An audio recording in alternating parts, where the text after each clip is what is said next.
सूचना केवल हमारे विचार हैं, वित्तीय सलाह नहीं। निर्णय लेने से पहले खुद शोध करें। किसी भी लाभ या हानि के लिए हम उत्तरदायी नहीं हैं।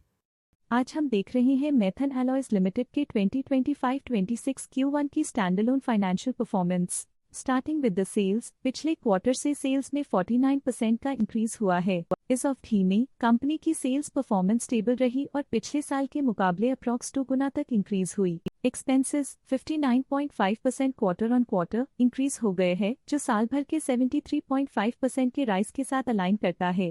क्वार्टरली सेल्स के कंपैरिजन में एक्सपेंसेस इंक्रीज होना दिखाता है कंपनी ने एक्सपेंसेस मैनेज करने के लिए स्ट्रगल किया।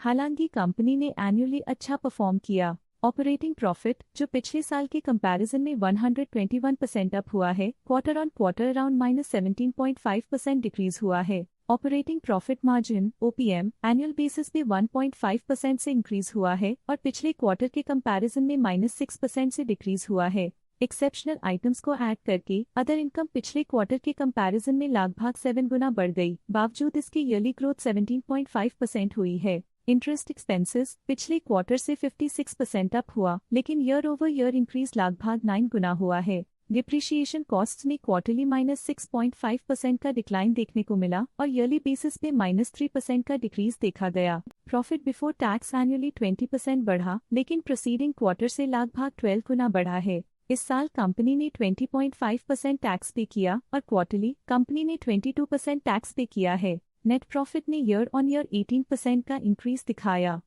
लेकिन लास्ट क्वार्टर से लगभग 9 गुना का इंक्रीज हुआ है। इस क्वार्टर में कंपनी का परफॉर्मेंस काफी अच्छा रहा। वहीं अगर एनुअल एनालिसिस की बात करें तो इस साल कंपनी का परफॉर्मेंस ठीक रहा। अर्निंग्स पर शेयर EPS में साल भर में 28.5% का इंक्रीज देखा गया। साथ ही EPS ने क्वार्टरली पिछले क्वार्टर के मुकाबले काफी ज्यादा ग्रोथ देखी, जो कंपनी की शानदार परफॉर्मेंस को दिखाता है। इस क्वार्टर में कंपनी का EPS काफी अच्छा रहा।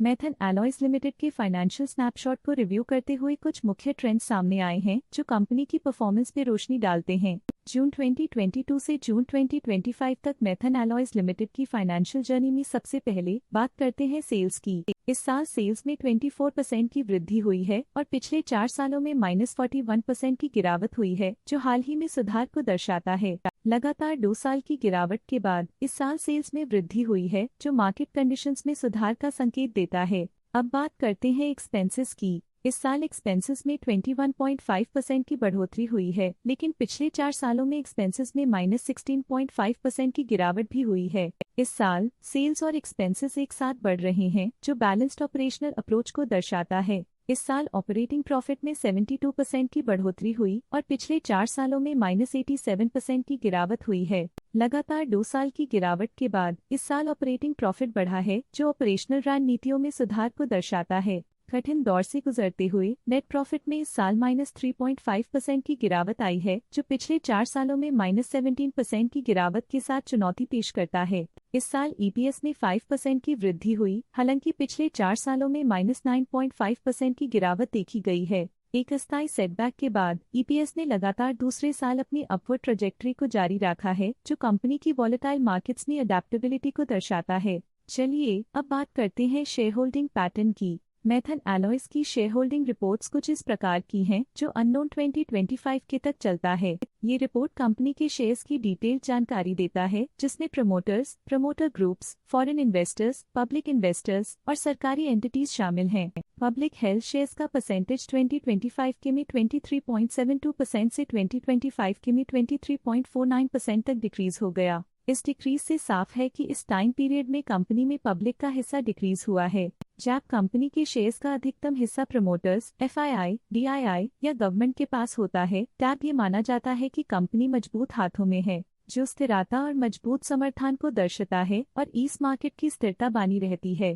डोमेस्टिक इंस्टीट्यूशनल इन्वेस्टर के शेयर होल्डिंग में थोड़ा डिक्रीज आया 2025 के से 2025 के में, जो दिखाता है कि डोमेस्टिक इंस्टीट्यूशंस ने अपने स्टेक को -0.03 से डिक्रीज किया है। FII, फॉरेन इंस्टीट्यूशनल इन्वेस्टर्स ने अपना शेयर होल्डिंग 2025 में 1.12% से 2025 में 1.38% तक इंक्रीज किया। ये बताता है कि फॉरेन इंस्टीट्यूशंस ने कंपनी में अपना इंटरेस्ट 0.26% तक इंक्रीज किया है। ये था कंपनी का करंट शेयर होल्डिंग पैटर्न। चलिए देखते हैं कुछ इंटरेस्टिंग प्रमोटर डील्स जो हाल ही में कंप्लीट हुई। 2 अगस्त 2025 को प्रहलाद राय अग्रवाला ने 24.7 लाख शेयर्स बेचे। 2 अगस्त 2025 को शीला देवी अग्रवाला ने 12.3 लाख शेयर्स इन्वेस्ट किया। 2 अगस्त 2025 को सुभाष चंद्र अग्रवाला ने 12.3 लाख शेयर्स खरीदे। 23 जुलाई 2025 को मीतू अग्रवाला ने 15,000 शेयर्स खरीद लिए। 23 जुलाई 2025 को शीला देवी अग्रवाला ने 1.2 लाख शेयर्स पोर्टफोलियो से हटा दिए। 23 जुलाई 2025 को सुभाष चंद्र अग्रवाला ने 41,600 शेयर्स अपने पोर्टफोलियो में शामिल किए। 23 जुलाई 2025 को सुबोध अग्रवाला ने 25,000 शेयर्स खरीदे। इन सभी ट्रांजैक्शन से हमें समझ में आता है कि किस तरह के इन्वेस्टमेंट्स ने इस क्वार्टर में प्रभाव डाला है। आज के लिए फाइनेंशियल सेक्टर में इतना ही। देखने के लिए धन्यवाद। स्टॉक लेटेस्ट न्यूज अपडेट के लिए चैनल को सब्सक्राइब करें और वीडियो को लाइक एंड शेयर करें।